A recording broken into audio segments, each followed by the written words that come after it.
Assalamualaikum warahmatullahi wabarakatuh. Selamat pagi anak-anak kelas 8D. Semoga kalian sehat selalu ya. Selamat beraktivitas untuk hari ini. Semoga pandemi ini cepat berlalu. Amin. Tetap jaga prokes ya. Walaupun pada pembelajaran kali ini kita tetap menggunakan daring. Semoga kalian tetap semangat dan semangat seperti itu.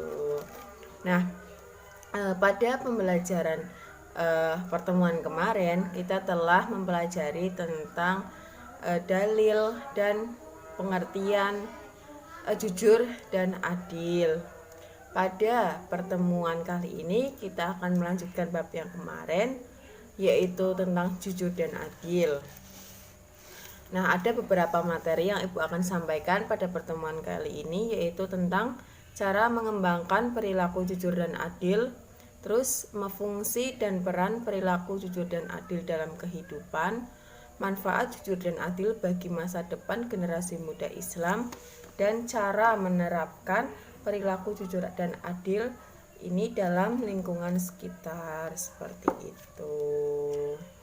Baik, kita akan mempelajari materi yang tadi ya secara satu persatu. Yang pertama yaitu cara mengembangkan perilaku adil dan jujur. Nah, pada zaman sekarang ini tentunya kita sering ya melihat berita atau kejadian yang bertentangan dengan nilai-nilai kejujuran dan keadilan. Jujur dan adil ini seolah-olah menjadi barang yang langka. Sebaliknya, perilaku yang bertentangan ini tampak menghiasi di kehidupan kita, yaitu contohnya pada saat ulangan harian atau ulangan tengah semester atau ulangan akhir semester di sekolah. Masih banyak sekali siswa yang tidak jujur, siswa yang kurang percaya diri akan kemampuan yang dimilikinya, sehingga mereka melakukan mencontek. Itu adalah salah satu sikap yang kurang baik, seperti itu. Contoh lagi yang sering kita lihat di media sosial, yaitu tentang korupsi. Korupsi ini adalah perilaku yang tidak jujur. Kenapa kok dikatakan tidak jujur? Karena korupsi ini tidak jujurnya dalam mengelola keuangan negara, seperti itu. Nah, maka dari itu kita harus bisa memiliki sifat yang jujur dalam diri kita. Nah, gimana sih cara supaya diri kita itu bisa berperilaku jujur dan adil? Ada beberapa cara. Yang pertama yaitu kejujur dulu.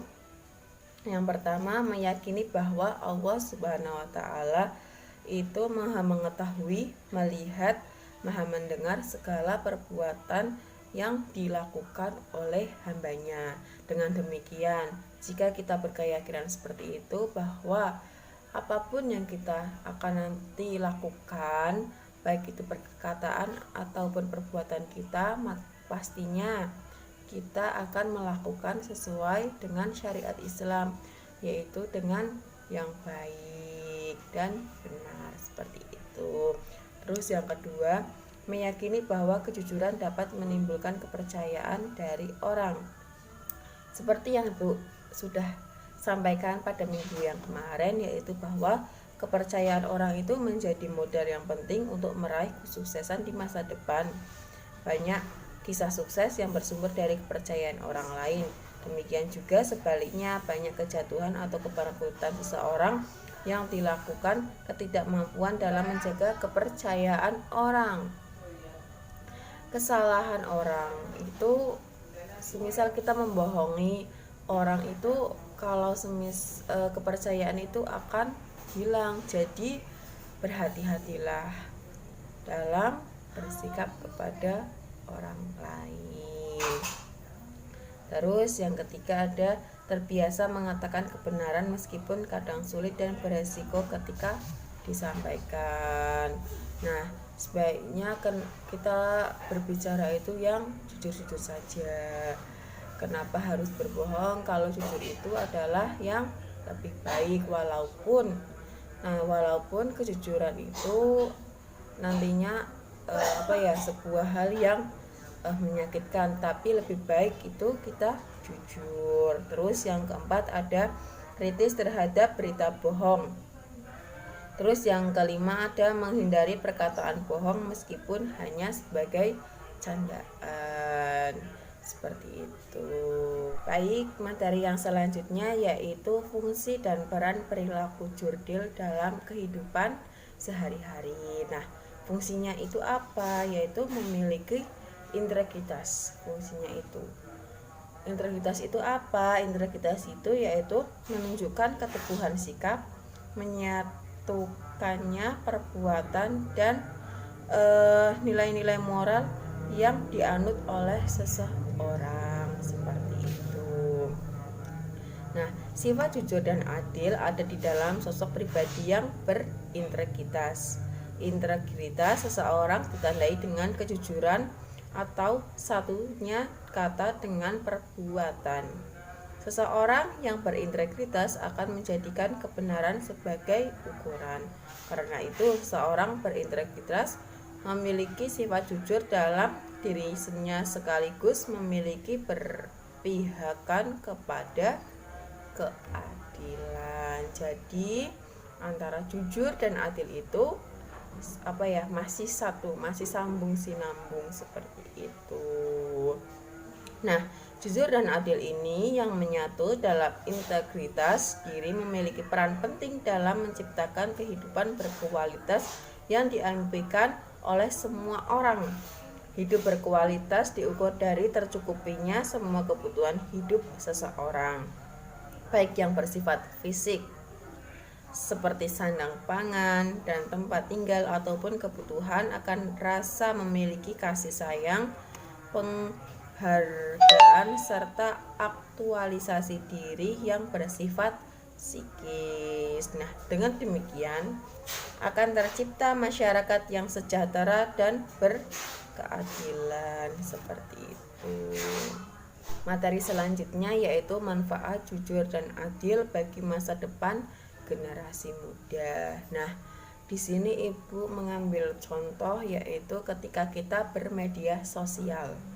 Nah, dalam kehidupan sehari-hari tentunya kita tidak asing lagi dengan adanya media sosial, yaitu seperti Facebook, Instagram, WA, Twitter, dan lain sebagainya. Masih banyak ya. Nah, itu tentunya pada saat kita bermedsos, kita harus bisa menjunjung tinggi yang namanya jujur dan keadilan. Ibu mengambil contoh yang lebih spesifik yaitu tentang Facebook. Nah, salah satu kriteria jujur dan adil dalam bermedsos adalah dengan memasang foto profil dan identitas asli pemilik akun Facebook.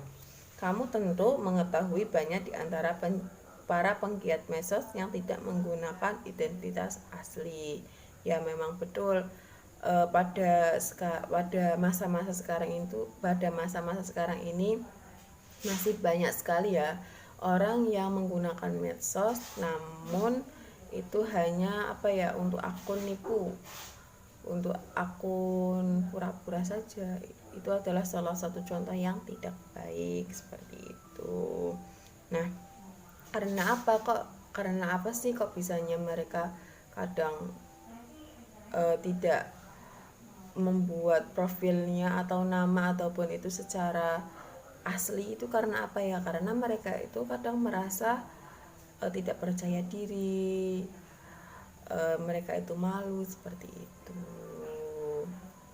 Padahal kalau semisal kita berkenalan lewat medsos, kalau itu tidak jujur, apa yang akan terjadi? Orang yang kita ajak kenalan itu pastinya akan merasa kecewa dan akan bisa merugikan orang lain. Contohnya sudah banyak ya di lingkungan sekitar kita.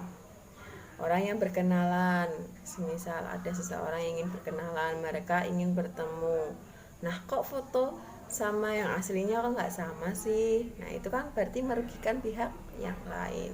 Seperti itu.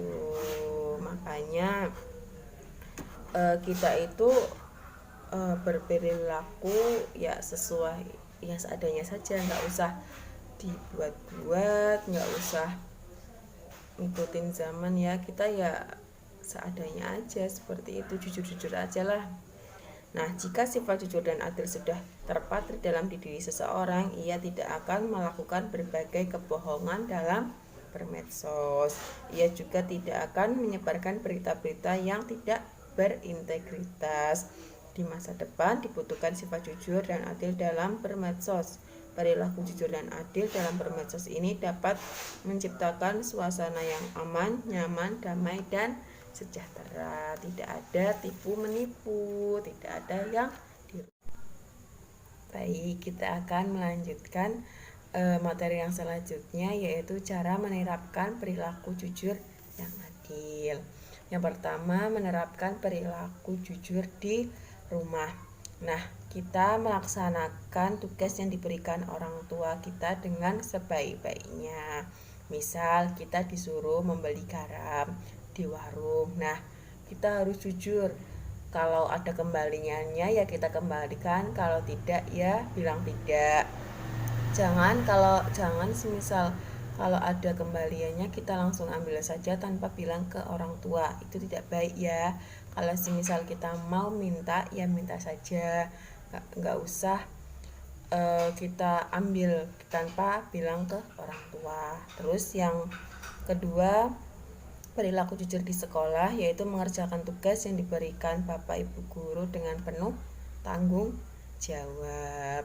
Terus yang ketiga, di masyarakat, kita dapat berperilaku jujur dalam rangka membangun masyarakat yang tenang, seperti itu. Terus yang kedua, menerapkan perilaku yang adil. Nah, perilaku yang adil itu bagaimana? Contohnya yang pertama di rumah. Misalnya setiap awal bulan ayah memberikan uang saku kepada 3 anaknya. Nah, itu harus adil sesuai dengan porsi masing-masing. Tentunya tidak sama, bukan yang anak SMA dengan yang SMP, tidak sama. Makanya harus adil sesuai dengan porsi masing-masing, sesuai dengan kebutuhan. Terus yang kedua di sekolah, yaitu menghormati dan menghargai tugas ketua dan semua pengurus kelas. Dan yang terakhir di masyarakat, berlaku adil kepada tetangga dan warga dalam satu RT atau RW ataupun kelurahan, seperti itu. Jadi kesimpulannya adalah kita harus berperilaku yang jujur dan adil, menjauhi kebohongan dan diskriminatif. Karena jujur dan adil ini sangat dijunjung tinggi dalam ajaran kita, ajaran Islam, seperti itu. Dan jujur adil ini akan membuat kita menjadi lebih tenang, nyaman, harmonis, dan tidak ada pertikaian dengan siapapun. Sekian dari Ibu, bila ada salah kata mohon dimaafkan. Jika ada yang kurang paham silakan ditanyakan. Wassalamualaikum warahmatullahi wabarakatuh.